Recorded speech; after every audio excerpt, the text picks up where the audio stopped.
Today I'm with Yasmin, the founder of Bespoke. Could you start off by telling us a bit more about your business? Yeah, so Bespoke is a hair salon that's located in my central town. It's basically in the heart of Horsham, which is where I live, and I opened it up when I was 23, so yeah, it's about a year ago now it's been opened. What inspired you to call your salon Bespoke? So the word bespoke in itself means like tailor-made, to make something, to really personalise something. So for me, I really wanted that to flow through to the salon, to the clients that come through, making sure that they really felt like they were being looked after. And I think that's something I really pride myself in, is making sure that my clients know that they are my priority. I'm going to really fixate on what they want, focus on what they actually are looking for, and basically just tailor make it and bespoke it to them. Yeah. So that's kind of why I went for that. Amazing. And what inspired you to start work in hair and beauty? So when I was around about 17, I think everyone was at the stage where they were like, what do I want to do with my life? Like, you know, do I want to go to college? Do I want to go to uni? Is there something that, you know, maybe I don't know I enjoy yet? So for me, I kind of fell into it. Although I am now heavily inspired by it, I adore the industry. I think, I have to be honest, I just literally rolled out of bed one day, went to college, gave it a go, didn't enjoy it, went into an apprenticeship, and then from that point, doing my first ever client was the moment that I was like, okay, something so small can really change how someone feels. And I thought, I could do this for free, like this would never be a job for me. What were you doing before owning your own salon? So before opening the salon, I was always employed. So I was always working in a salon that I just fulfilled a role and just worked there as a stylist. And I did that all together around about 4 or 5 years. I knew I wanted to make sure I had 5 solid years to learn everything I possibly could, make all my mistakes, learn all my character building, learn what I wanted and what I didn't want, because I knew that opening my salon would be the best way forward for me.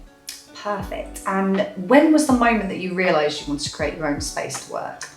So I think this is quite a hard question, because a lot of my family knew I always wanted to, even before I did. It's always the way I feel like they kind of saw that in me, and they said, you know, one day you're probably going to want to have your own space, you're not going to want to work for someone. And I think when I got that into my head and I was like, oh, maybe I could do this.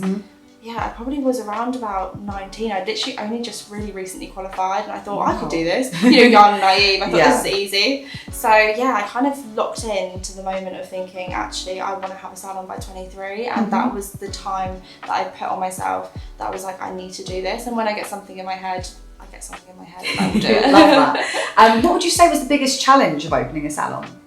The biggest challenge, I think, isn't necessarily physical. It's definitely more of a mental thing. It's knowing whether or not I could actually do something and asking yourself that question, can I actually do this? Is this actually possible? Because the layout, the fit out, actually doing the business side of things, buying things in, the products, that's easy. Like when you get down to it, it's really simple. The main thing that I think I found challenging was actually believing in myself and knowing that I could actually do this at 23. Yeah. And not thinking, oh, I'm just a kid with a dream, you know? Absolutely. So would you say that you had any fears or self-doubt when you were starting?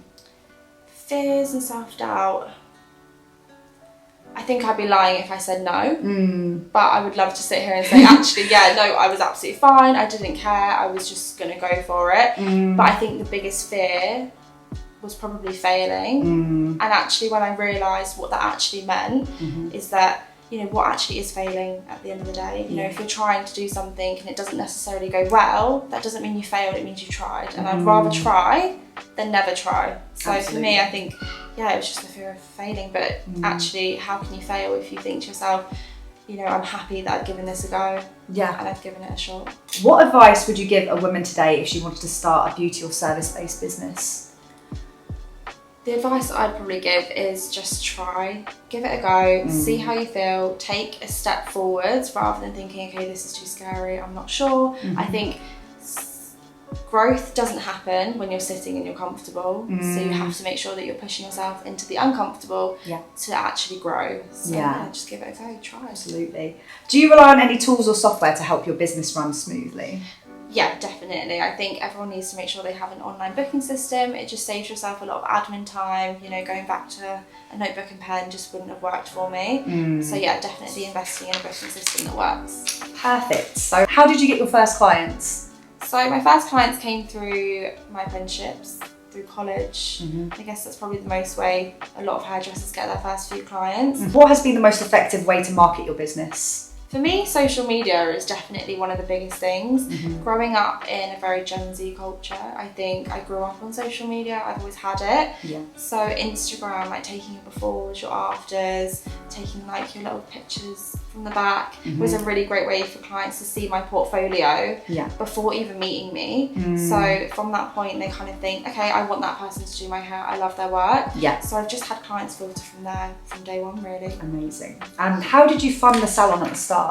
So initially, like, this was one of the biggest things that I think I struggled with, was whether or not it was worth giving everything. A lot of people tell you, like, maybe get a loan or get a grant or this, that and the other. For me, I just saved and I worked really, really hard. I didn't go out. I didn't necessarily live a lot of my life as a typical 16, 17-year-old. I hit 18. I never really went out drinking. I didn't really go out on the weekends. I just really prioritised my career because I knew where I wanted that to be. What advice would you give women to help them understand more about the financial side of business? So I would probably say to anyone, like anyone that's starting a business, making sure that you have someone to assist you with everything. Like I would not be able to do this alone because numbers is just not my thing, and maths was one thing that I did not pass in school. So getting yourself like a really good accountant, a really good bookkeeper, I think that's really important to have as a fundamental to your business, especially if you know you're not strong with numbers. Yeah, absolutely. So what would you say is one smart financial move that you've made? Starting smaller. I think definitely not biting off more than I can chew. I think I had a really big vision of having something really big, like 10 stylists in the chair working, having loads of staff, and then I remembered, you know, we live in a world where not many people want to be employed, and that was going to be a really difficult thing for me, finding staff that actually want to invest in the same way that I do. So for me, I think my biggest thing was starting off where I knew I could actually cover the overheads for myself. I knew that I'd be able to sufficiently run the salon solidly on my own, and then anyone that I would then bring in would be an asset to the business. It would bring more to the business. So yeah. How do you stay motivated creatively? So for me, I think a lot of it is just trends, like online trends, like TikTok. I definitely am giving Gen Z love here. It's embarrassing, but I really feel like the creativity flows when I see something that I want to do. I see someone else doing something and I'm like, I want to do that. Like, I can do that. I want to do it better. So for me, I think it is just having that competitiveness, but using it in a healthy way. Okay. And how do you balance salon life with personal life or family? This one I've been trying to manage, I think, since the moment I stepped foot into a salon. I don't think that there's a right or wrong way. I think everyone struggles with this, whether or not you think you've got it and you're like, oh, I know how to run a business and have a relationship and still be able to build a family. I think it's really, really difficult. And to sit here and say I know that would be a big fat lie. So I think for me, I'm still learning the answer to that question. Amazing. And how do you switch off after work? Another hard thing to do, isn't it? This is a really difficult one, but I think for me, again, I'm still learning how to do that. I feel like when you own a business, the business becomes your life. It's like people say, oh, you know, how is it running a business? It must be so nice having free time. It's like, no, that free time becomes your business. So I think this might be a bit controversial, but if you can switch off and you're going home and you're forgetting about work and you can move on, I give it to you because I don't know how to do that. But for me, that isn't running a business. I think that can sometimes be a little bit like, oh, you're kicking your back feet up and, you know, you're chilling and doing whatever. Like, that is not part of running a business. Part of running a business is that it's 24 hours. And that definitely. is very controversial, Absolutely. But, there is no rest. No, exactly. Who supported you the most on your journey? My family. I think if everyone knows me personally, they know that my family are like my best friends. My sisters, my brothers, my uncles, my grandparents, my aunties, like everyone in my family were my biggest cheerleaders, I would say. Amazing. Did anyone inspire you to create your salon?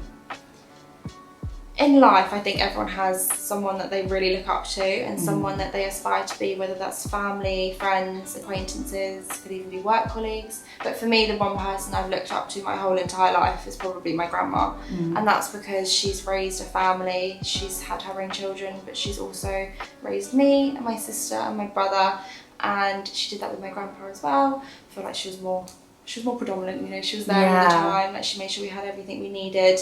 And growing up, not really having my parents around, definitely showed me how strong she was to be able to raise her own family, but also do that ×2. I think it's an incredible thing to do. So I think she really inspired me to become the strongest version of myself, and yeah, really push myself out of my comfort zone to be the person, number one, proud of myself, but to make sure that she's proud of me too. Oh, that's amazing. I love that. What impact do you hope that your work has on the women you serve? Confidence. I really want to make sure that if women are trying to do something, or they're aiming to open a business, or they're, you know, aspire to be something, be confident when you do that and give it everything that you have. Whether or not you don't feel that on the inside, just remember, confidence is a look. It's not a thing. It's not part of your personality. It's something that you create. It's very hypothetical. So even the most confident person in the room might not be always the most confident person, but they're putting on a front for a reason, because they have a story that hasn't been told. So definitely going in with strength, confidence and kindness too, I think. Where do you see your salon headed in the next few years? Bigger and better things, I think, just like a bigger space. I would love to say that that dream of mine that I had from day one, where I had a busy salon with busy stylists and a lot of people working, I would still really like to try my best to achieve that, even if it's going to be difficult. I think, you know, I would love to say that even in my personal life I've learned to find a balance. That would be quite nice to say I found, hopefully in the future. So yeah, I feel like just expanding really.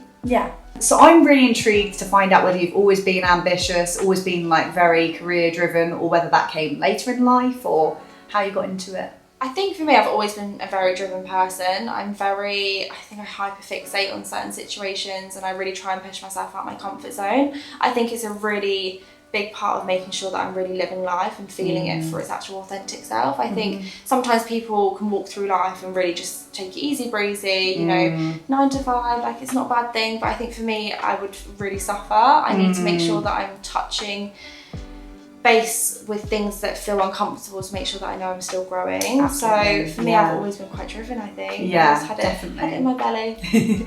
So say for someone watching this that is in a 9 to 5 role and they feel stuck and they want to move forward, but they just haven't quite got that confidence to take the next step, what would you say to them?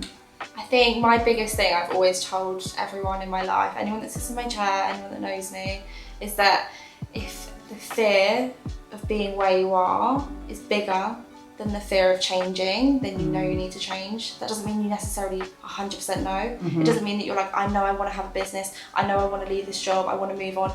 It might even just be to another job, and you know, it might not be opening up something really big, but if you know the fear of being where you are now and stuck where you are forever is scary, then you know you need to change. Absolutely. What would you say is maybe something that's a misconception about you that people might think? I think people maybe think, personality wise, I think as a hairdresser, we can be quite fiery, we can be quite, you know, hot-headed. I think I hold my hands up to that. I'm quite straightforward, you know, I'm very sure of myself. But I think deep down there is still a 24-year-old that's learning to live and making mistakes in the same way that everybody else is. It's just mine are a little bit more hidden. You know, I have a bit more of a professional outlook, so there is still someone in there that's learning the ways of life, you know.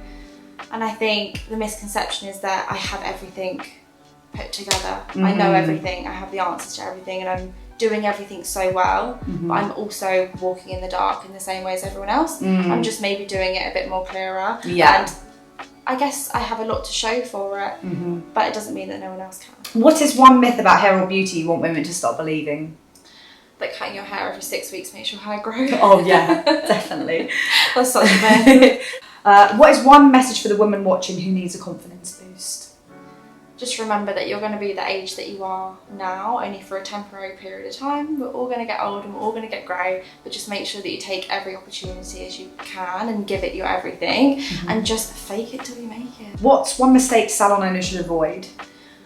Not having a proper policy, making sure that it's strong, because you might think your clients are your friends, but sometimes there's always one that slips through the ropes. Thank you very much for answering all of those questions and to get to know you a bit better. Of course, thank you for having me. And where can people find you? I would say mainly Instagram, of course Google as well, it's a really great platform. But yeah, they're the main two. How can women support your business? Engaging with my content. I think it looks so quick and simple, but a lot goes on behind the scenes. So even just a simple like and a comment can really go far. Perfect, amazing. Thank you so much. No worries, thank you.